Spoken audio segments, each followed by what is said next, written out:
তো ফাইনালি ধর্মেন্দ্র প্রধান রিজাইনটা দিয়েই দিল, আরও আগে দেওয়া উচিত ছিল এটা, যাই হোক। তো সেই সমস্ত স্টুডেন্টদের জন্য জয় আজকে, যারা রিয়েল স্টুডেন্ট, যারা ইনস্টাগ্রামে ফেমাস হতে এসেছিল, তাদের জন্য নয় এটা, যে সমস্ত দাঙ্গাবাজগুলোর জন্য নয় এটা। যাই হোক, তো কিছু কোশ্চেন আছে এবার। নেক্সট স্টেপ কি? এই সিজেপি, ককরোচ জনতা পার্টি, এদের নেক্সট টার্গেট কি? নেক্সট টার্গেট কি এদের? এরা ধর্মেন্দ্র প্রধানের রিজাইনের সঙ্গে আরো কিছু অ্যাড অন যোগ করেছিল, যেখানে যারা মৃত স্টুডেন্টের পরিবার তাদেরকে হেল্প করার জন্য, যেখানে গভর্নমেন্ট অলরেডি বলে দিয়েছে যেখানে তারা হেল্প করছে। তাহলে এবার কি অভিজিৎ দীপকে জবলেস হয়ে গেল, নাকি এরা নেক্সট টার্গেট খুঁজছে? সেকেন্ড কোশ্চেন, এই পাথরবাজি কি বন্ধ হবে? ধর্মেন্দ্র প্রধানের ইস্তফা দেওয়ার পরেও তাণ্ডব চালিয়ে গেছে এই সো কল্ড স্টুডেন্টের নাম করে, যারা নাকি ওখানে জড়িয়েছিল। ধর্মেন্দ্র প্রধান কিন্তু রিজাইন দেওয়ার সময় অলরেডি বলে গেছে যে দেশ বিরোধী কোনো শক্তি যেন এর ফায়দা না তোলে।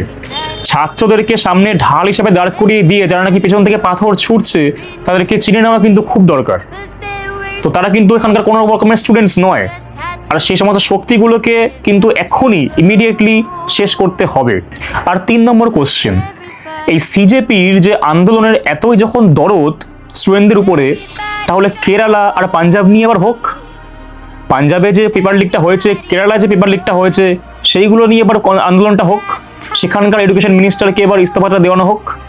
পাঞ্জাবে ফার্মার পেপার লিক হয়েছে, কেরালায় পিএসসির পেপার লিক হয়েছে, সেইগুলোকে নিয়ে এবার প্রোটেস্ট করুক।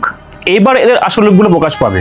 এই তেলাপোকাগুলো শুধু বেছে বেছে সেই জায়গাতে গিয়ে প্রোটেস্ট করবে যেই জায়গায় বিজেপির গভর্নমেন্ট রয়েছে। এদের মেইন ডিমান্ড ছিল ধর্মেন্দ্র প্রধানের রেজিগনেশন, সেটা ধর্মেন্দ্র প্রধান দিয়ে দিয়েছে ফাইনালি, খুব ভালো কথা। নেক্সট, এবার সেখানে গিয়ে প্রোটেস্ট করুক ছাত্রদের জন্য, তো ছাত্রদের জন্য তোদের প্রোটেস্ট, তো বা যা এবার পাঞ্জাবে যা, কেরালায় যা, সেখানে গিয়ে কর।